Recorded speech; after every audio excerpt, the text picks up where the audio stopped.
A Perfect World was the 1993 film directed by Clint Eastwood, starring Eastwood himself, and Kevin Costner and Laura Dern.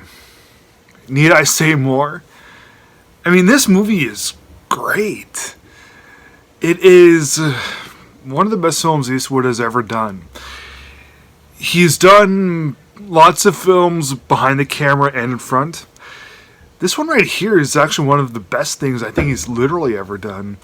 Because, he's done some things where he's just in front, some things where he's just behind. But in the case of A Perfect World, yeah, either or, it's one of his very best. Now, this was fresh off of the success of his Oscar-winning film Unforgiven from 1992, which a lot of people regard as being his very best. I'd have to call Unforgiven probably his... Okay, my personal favorite Eastwood film is $1 Million Baby. But, Unforgiven... Yeah, probably my second favorite. Either that or the two war films that he did in 2006. But, yeah, Unforgiven... So, $1 Million Baby, the two war films from 2006, and Unforgiven. Yeah, those are the big things for me. But A Perfect World, very high up there. It's really not far behind anything Eastwood's ever done and will ever do. He's getting up there in age right now. He's like 90 years old, but when you look back on Eastwood's filmography, A Perfect World is high up there, one of his very best. And sometime after doing JFK and Robin Hood, Prince of Thieves. Now, I hate Robin Hood, Prince of Thieves, but a lot of other people did like it. And yeah, Perfect World seemed like the perfect thing for him. It's kind of a modern day Western. I mean, like, it takes place in the South, but it's in the 1960s, the early 60s, and it's able to capture the look pretty well, put it that way, which I liked.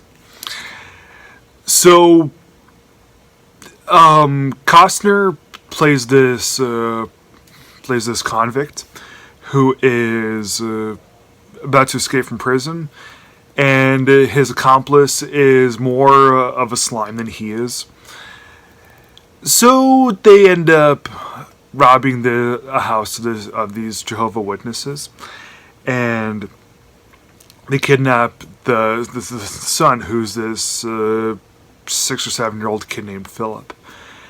And when they kidnap the kid as their hostage, a little bit of a friendship gets formed between Costner and the kid.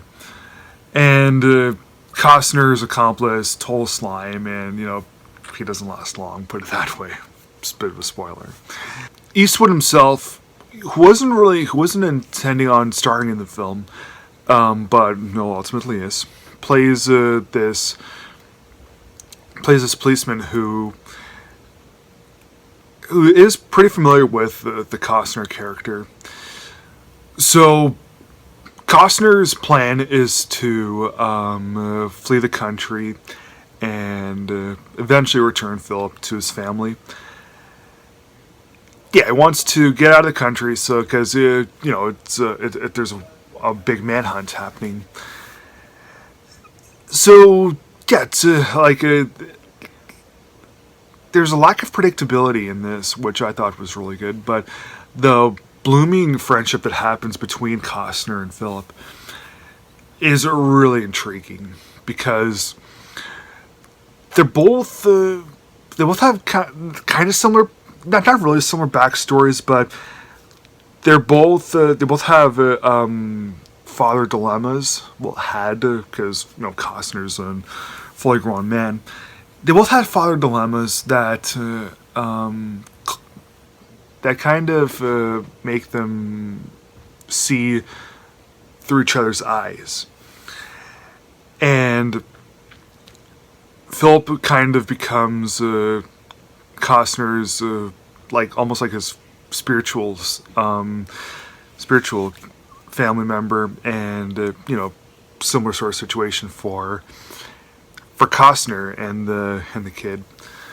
So yeah, I thought that was quite fascinating. The friendship that happened. That's really the essence of the movie. The real juice of the film, the friendship that happens between them. The road trip, the road trip part of the film, also very fascinating. I love road trip films personally, so yeah, it was only natural for me to love this. And of course, you have Costner. No, I mean Eastwood and Laura Dern. Laura Dern is she's an anthropologist, or I forget her position, but she's paired up with the police people to kind of make sense of what's happening with Costner and the kid. And yeah, she's also really fascinating, and learning about Costner's backstory and how Eastwood ties into everything. I also love that.